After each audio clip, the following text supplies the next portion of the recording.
wengine tukae tujaribu kubadilisha sheria.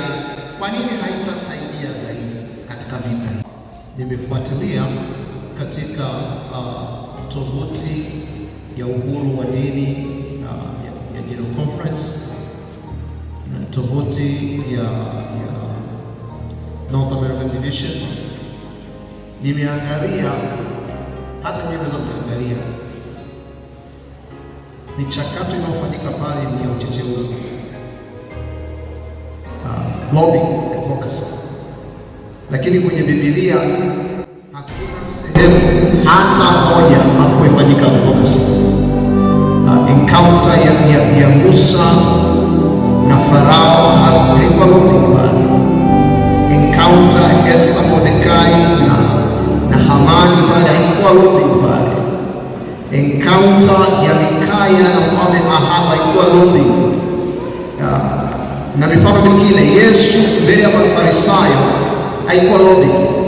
Kwa hiyo katika wasafisha pekea uzito mchana nasema kwamba as much as tumechukua hiyo approach, lakini kama itaondokana na approach ya Biblia ya moja kwa moja inaweza kusaidia. Hii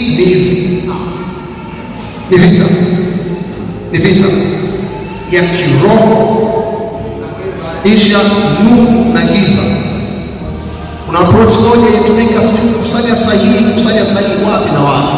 Uhuru wa dhamira na dini wa kuweka mipaka kwa mamlaka ya serikali ni ushuhuda wa kiadili unaosema dhamira yangu na imani yangu kwa Mungu ni muhimu zaidi kuliko sheria ya binadamu inayoipinga.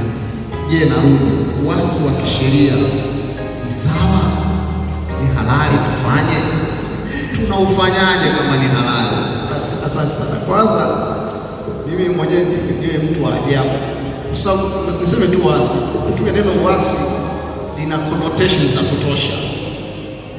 Basi tumesema ukinzani sheria. Kwa sababu ukishasema tu ukishasema disobedience, rebellion, inabeba connotation nyingi sana. Nimesema ukinzani wa kisheria katika masuala ya imani ni halali. Mimi nasema ni halali kama ukinzani huo unaongozwa na Biblia katika muktadha sahihi. Naongezea tena, ukinzani wa jambo hili lazima huyo Mkristo awe amenyooka mbele.